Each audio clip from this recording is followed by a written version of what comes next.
ওদিকে কর্তামশাই অফিসের জন্য রওনা দিয়েছে, আর তারপর আমাদের রান্নাবান্নার তোড়জোড় কিন্তু শুরু হয়ে গেছে। আজকে হবে শুক্তো, আর সাথে এই যে মাছ এনেছে, এই মাছের ঝাল। মা একদিকে রান্নাবান্নাটা শুরু করে দিয়েছে, আর এদিকে আমি 2 কেজি মতো মাছ আছে, তো সেটা এখন ভালো করে ধুয়ে নেব। আর এখানে কাকুমনি এসেছে জিজ্ঞেস করতে যে কি মাছ এনেছে, কি রান্না হবে এইসব। তো কাকুমনিরা জিজ্ঞেস করে চলে গেল। তারপর এখানে মা শুক্তোর যে প্রিপারেশান সেটা শুরু করে দিয়েছে, সব আনাজগুলো ভালো করে ভেজে নিচ্ছে। আর শুক্তো খেতে কার কার ভালো লাগে অবশ্যই কিন্তু কমেন্ট করে জানিও। আমার কিন্তু দারুণ লাগে শুক্তো খেতে।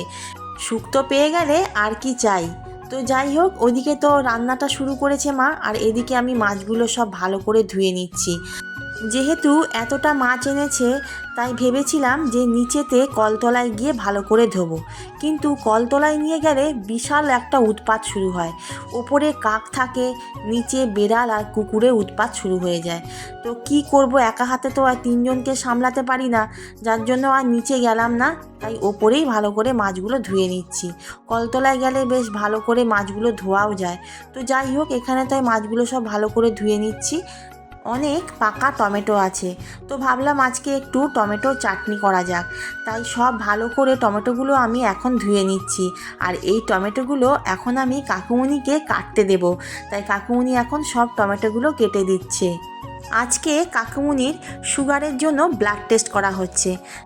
এদিকে মেয়ের অ্যানুয়াল পরীক্ষা শেষ, তাই জন্য ও দেখে যে আমি চা বানাই, তো আমাকে বলল যে মা, আমি আজকে চা বানাবো। আর এখন দুপুরবেলা সবাই একটু চা খাবো, তাই সবার জন্য আমি চা বানাচ্ছিলাম। তা ও দেখে বলল যে আমি বানাচ্ছি, তো মোটামুটি ও নিজে নিজেই চাটা আর কি বানালো। দুপুরবেলা স্নান করে সবাই খাওয়া দাওয়া করে তারপর চলে গেলাম একদম সন্ধেবেলায়। তো সন্ধেবেলার ভিডিওটা নিয়ে এলাম আপনাদের সামনে। তো এখানে আজকে রাত্রেবেলা হচ্ছে বেগুন ভাজা, আর আমাদের বাড়িতে তো সবসময় বেগুন ভাজাটা অ্যাভেলেবেল থাকে, সবাই খুব পছন্দ করে। আর বেগুন কিন্তু একটুখানি লাল লাল করে, মানে কড়া করে খেতেই এরা পছন্দ করে। আচ্ছা বন্ধুরা, বেগুন ভাজার পর তোমাদেরও কি কড়াটা এইরকমভাবে পুড়ে যায়? আমার তো এইরকমভাবে পুড়ে যায়, তো একটুখানি কমেন্ট করে জানিও তো।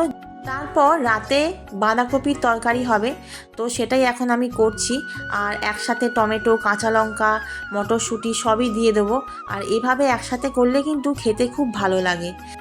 দিনের বেলা রান্নাটা মা করে, মায়ের তো পায়ের অসুবিধে, তাই ছুটে দৌড়ে কাজ করতে পারে না। আর বাড়ির আদার্স যে কাজগুলো সেগুলো আমি করি।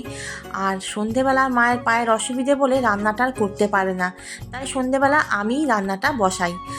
জানো তো বন্ধুরা, এটা কিন্তু আমাদের রান্নাঘর নয়, এটা হচ্ছে আমাদের বারান্দা, আর সেটাকে এখন রান্নাঘর করে নিয়েছি।